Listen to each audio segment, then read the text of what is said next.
vai sistematizar, então, o princípio da incerteza de Heisberg, sendo motivada pela questão dos pacotes de onda, né? Interferência entre ondas, tá? Então, é contigo, né, Guilherme? Bom dia, pessoal, tudo bem? Então hoje a gente vai dar prosseguimento, né? Agora falando da questão dos pacotes de onda, né, na mecânica quântica, que é um approach necessário assim para a gente casar a questão da descrição da onda clássica, né, com a partícula quântica, né? Então a gente vai ver que é necessário que a gente introduza essa ideia de pacote de onda, né, para que a gente possa casar essas duas ideias, né? E consequentemente, daí a gente vai também chegar no princípio da incerteza do Heisenberg, né? Que, se não me engano, foi em 1927, agora se eu não estiver enganado, que ele publicou esse artigo, né, falando do princípio da incerteza, 2 anos depois de ele ter publicado os estudos dele da mecânica matricial, né, que se deve ao Heisenberg. A gente tem inicialmente duas formulações básicas da mecânica quântica, assim, né, que é a do Schrödinger, né, que é a mecânica ondulatória do Schrödinger, e também temos a mecânica matricial do Heisenberg, né. Então, 2 anos depois de ele ter publicado essa versão, né, matricial da mecânica quântica, ele publica o princípio da incerteza, que a gente vai ver, na verdade, que existem basicamente três formas, né, de se enxergar o princípio da incerteza, inclusive à época isso é discutido, né? A gente pode chegar no princípio da incerteza ou mesmo o princípio da indeterminação, também pode ser chamado, né, por três vias diferentes, né? Então, primeiro que a gente vai ver aqui é o princípio, né, devido ao dualidade onda-partícula, né? Então, a gente vai ver que aqui, através dos pacotes de onda, a gente vai chegar no princípio da incerteza, né? Para a gente casar, só dando uma introdução, né? Para a gente casar a formulação de onda e de partícula, né, na mecânica quântica, a gente vai ter que introduzir a questão dos pacotes de onda e, consequentemente, a gente vai chegar no princípio da incerteza, né? Então, esse vai ser o primeiro approach assim, que a gente vai tratar aqui, né? Qualquer coisa, só interromper para perguntas, fiquem à vontade. Então, a primeira coisa que a gente vai abordar aqui são a questão dos pacotes de onda, né? Que é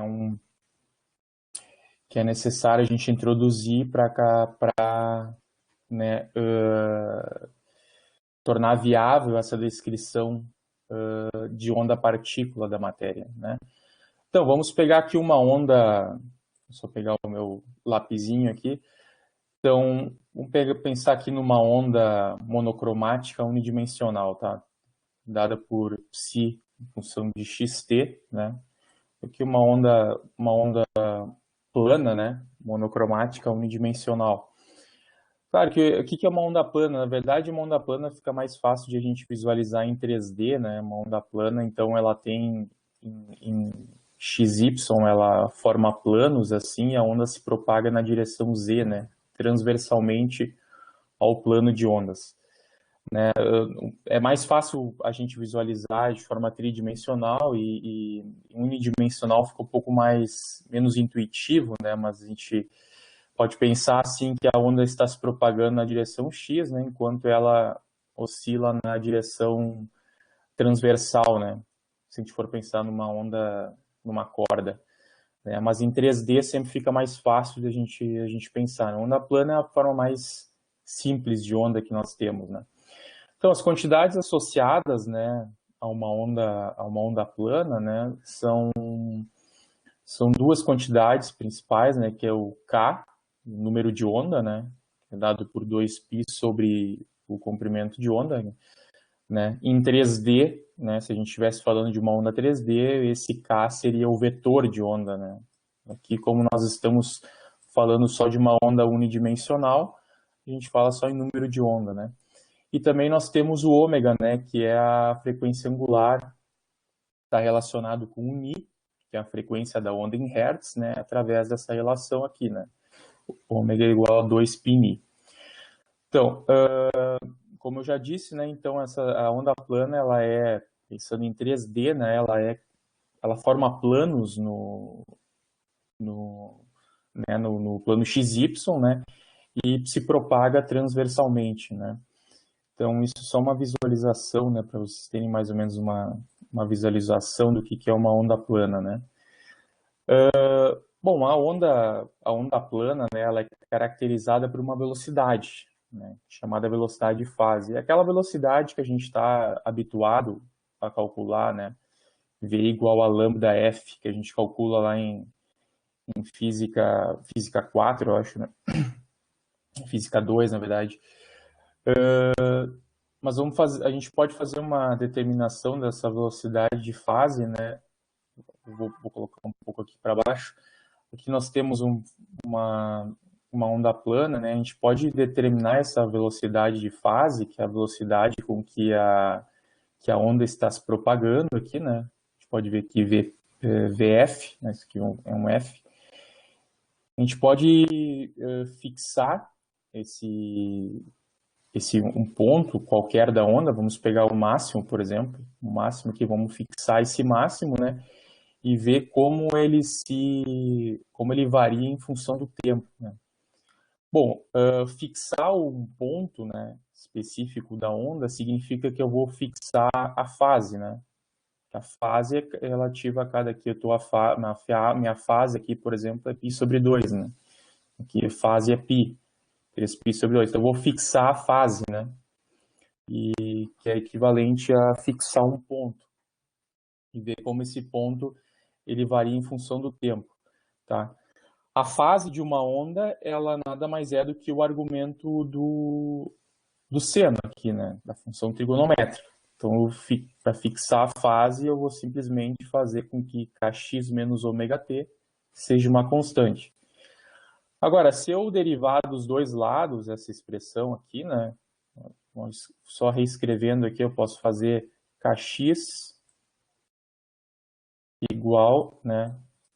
Constante mais ômega-t. Tá? Então, se eu aplicar, né, a diferencial dos dois lados, né, eu vou ter k dx, né, estou só aplicando a diferencial dos dois lados, minha letra fica meio ruim, mas a derivada de uma constante é zero, né, então vou ter ômega dt. Então isso aqui vai né, se eu passar o dt para baixo e o k para baixo, eu vou chegar aqui, a velocidade de fase dessa onda, né, dx dt, é simplesmente ômega sobre k, né. Então, substituindo aqui o ômega por 2π e o k por 2π sobre lambda, eu vou chegar na nossa conhecida expressão, né, que a velocidade de fase de uma onda é o lambda ni, ou em alguns livros, né, eles falam ômega f, né? Desculpe, lambda f, né? Então, V igual a lambda ni. Então, aqui, como eu tinha mostrado antes já, aqui é a onda, né, se propagando. Aqui no eixo Y eu tenho o psi em função de xt, e aqui no eixo X eu tenho o próprio x, né. Tá, agora vamos tentar casar, então, essa aqui a gente sabe isso aqui da física clássica, né, e vamos tentar casar isso aqui com a descrição de de Broglie, né, para onda de matéria, né. Então, no caso na descrição de de Broglie, né, a partícula ela tem momento h sobre lambda, né, consequentemente, né, uma partícula ela tem também comprimento de onda dado por h dividido pelo seu momento, né, e a energia total, né, é dada pela nossa conhecida relação E igual a hni, né. Então, se a gente colocar nessa expressão aqui da velocidade de fase que está aqui em cima, né, lambda ni, se a gente colocar a expressão no lambda, né, se eu colocar h sobre p, e no ni eu vou colocar e dividido sobre h, né, eu vou chegar que a velocidade de fase, né, da onda, ela é igual a e sobre p. Agora eu vou analisar, né, no lugar do E aqui, eu vou colocar a expressão da energia relativística, né, que é, na verdade, o valor exato da energia de qualquer objeto, né. A relatividade especial, ela descreve a energia, eu posso calcular a energia de qualquer objeto, né, ela é a expressão exata. O caso não relativístico é um caso particular, né, do caso geral, que é o caso relativístico, né?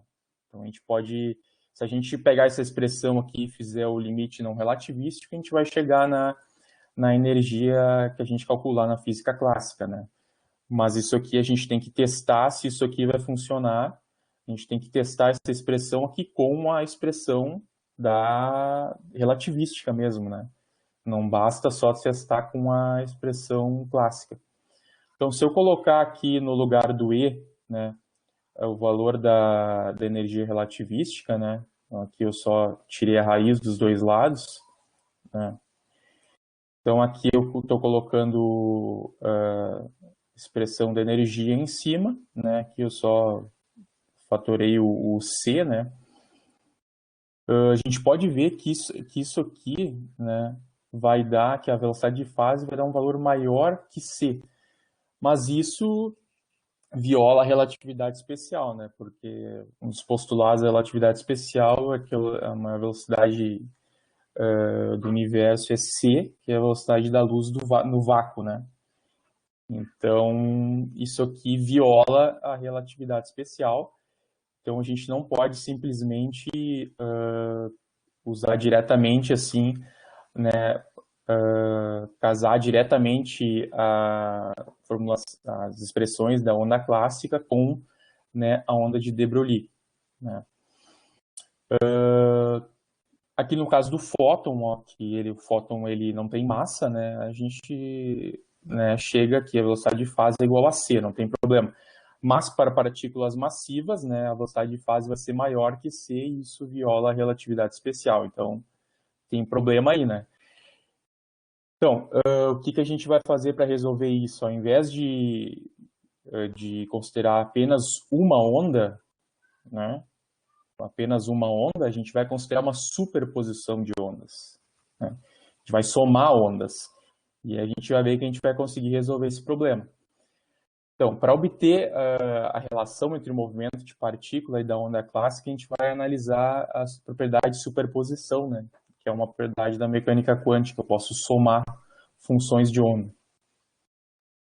Particularmente aqui a gente vai somar ondas que Psi1 e Psi2, ondas que têm a mesma amplitude, né, mas que elas diferem ligeiramente, né, no número de onda e na frequência angular, né. Então a gente vai ter, elas têm uma diferença de ΔK e de ΔΩ. Então eu vou escrever o meu Psi1, né, como sendo uma onda plana A seno de Kx menos ômega-t, e minha Psi2 vai ser com a mesma amplitude, né, porém ela vai ter uma pequena diferença aqui, ΔK, no número de onda, e também vai ter uma pequena diferença ΔΩ, né, na frequência angular.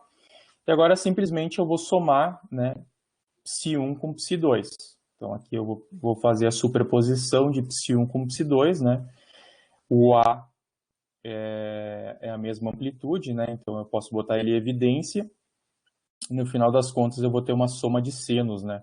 Onde o alfa é Kx menos ômega-t e o beta é isso aqui, tudo que está dentro do colchetes, né?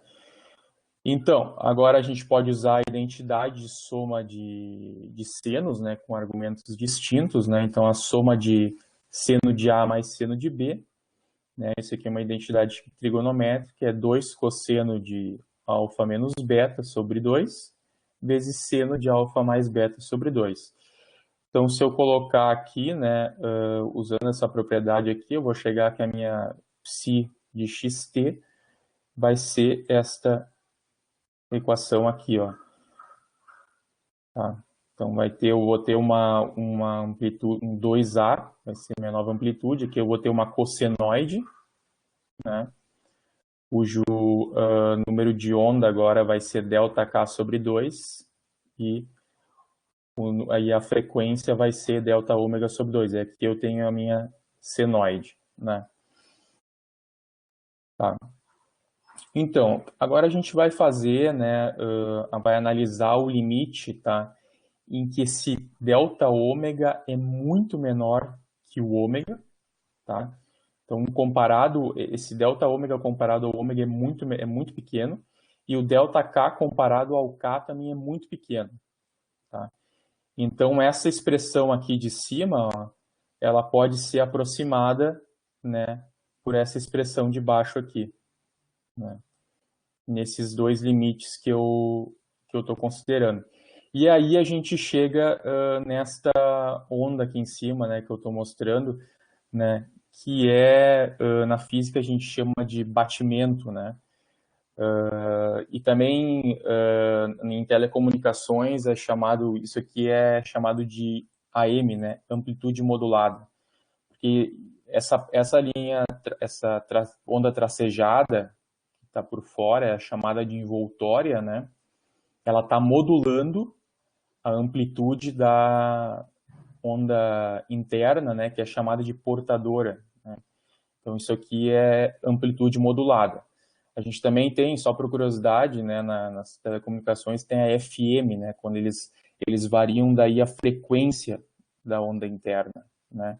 Mas aqui a gente está variando a amplitude, né? Por isso amplitude modulada. Então, basicamente aqui eu tenho no final das contas, né, eu tenho uma cossenoide, né, que é esta onda externa aqui, que está intracejado, né? Vocês podem ver que é uma cossenoide, né? E uma senoide que está interna, né? Que é a minha portadora interna. Então, né? Agora a gente pode ver, né, que, bom, essa senoide interna, ela tem as mesmas características que a gente tinha falado antes já, né? Ela tem um lambda, um comprimento de onda dado por 2π sobre k, né, que é a distância entre dois máximos, né? Ela tem também uma velocidade de fase, que a gente calculou antes também, que é dado por ômega sobre k, né? Velocidade de fase dessa onda interna. Agora estou falando dessa onda interna, né? Mas eu tenho também a minha onda externa, que é a envoltória, né? Que é a cossenoide.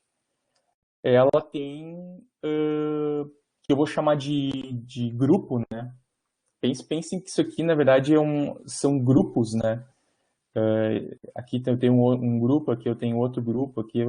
Então, para essa envoltória externa, que é a cossenoide, eu vou chamar de onda de grupo, né? Porque ela está agrupando né, vários conjuntos, né, da portadora interna, né?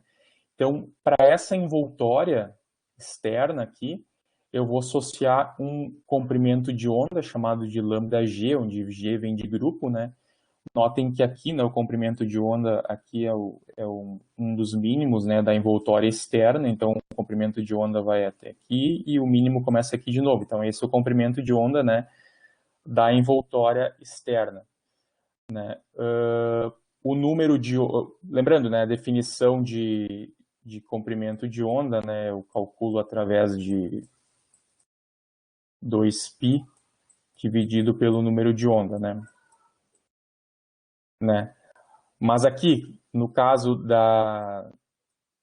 do comprimento de onda dessa onda externa, né, dessa envoltória, o meu comprimento de onda ele não é K, né? Ele é ΔK sobre 2. Eu posso ver explicitamente aqui, né, que a minha envoltória é essa cossenoide aqui, né? Então, o comprimento de onda dessa onda externa, ela é ΔK sobre 2. Então, ΔK sobre 2, né? Que é o que está aqui, né? Lembrando também, né, como a gente calculou antes, né, a velocidade, né, de propagação da onda da onda senoidal, né, lá no início que a gente calculou aqui, né, lembrando que eu calculei a velocidade como ômega sobre k, aqui vai ser a mesma coisa, né, só que aqui, né, tá, é ômega sobre k, só que o ômega dessa envoltória externa, né, ele é delta ômega sobre 2, né? E o K dessa envoltória externa, né, é o ΔK sobre 2. Então, na verdade, né, a minha velocidade, que eu vou chamar de velocidade de grupo, que é a velocidade de propagação dessa envoltória, dessa onda tracejada aqui, ela vai ser, né, delta ômega sobre ΔK, né? Enquanto a portadora interna, né, que é a minha senoide, tem velocidade de propagação de ômega sobre k, a da minha envoltória externa, que é a onda tracejada, tem velocidade de propagação, que eu vou chamar de velocidade de grupo, de delta ômega sobre delta k, né? Então, essa é... Então, como eu tinha falado, né, isso aqui é processo de amplitude modulada, né, nas telecomunicações, e também é chamado de batimento, né, na física eles chamam esse fenômeno aqui de batimento. Então, o que é essa velocidade de grupo que eu acabei de falar, né? Então, as ondas, elas interferiram construtivamente e destrutivamente, gerando uma sucessão infinita de grupos, foi isso que eu falei, né? Então, aqui ela tem vários grupos, né? Por isso que tem um grupo aqui, grupo aqui. Então, por isso que a gente usa essa terminologia de grupo, né?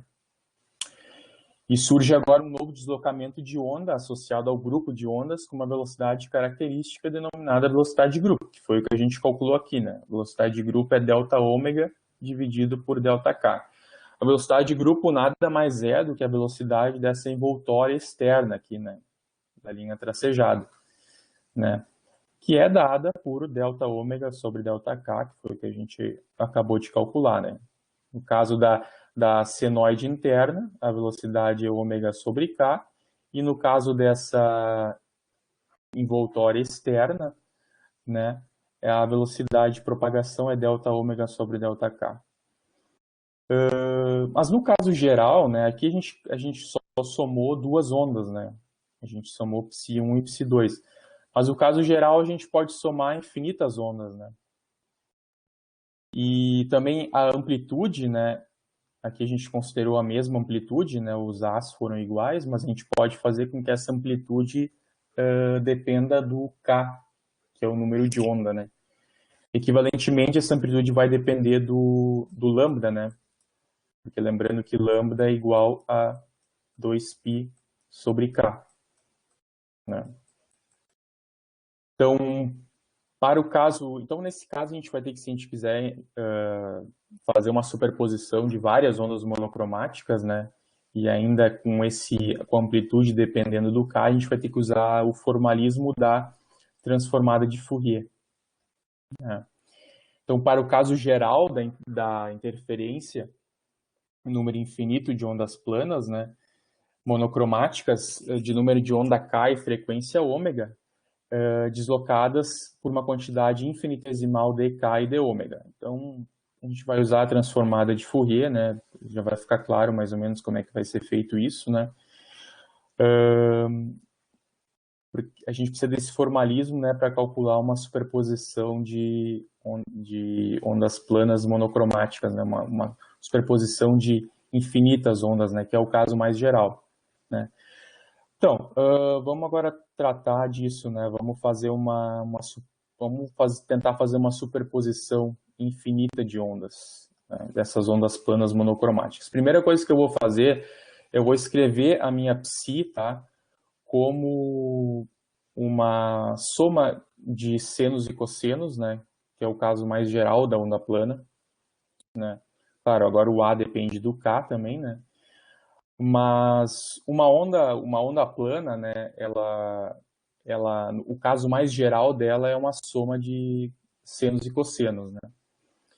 E se eu colocar um imaginário aqui na frente do seno, eu posso escrever ela de uma forma mais compacta, que é através de uma exponencial imaginária, né. Isso aqui é um artifício que se usa, né, porque não vai fazer diferença depois quando eu tomar o módulo da onda, né, que é o que importa, e se o imaginário vai sumir, né, então não...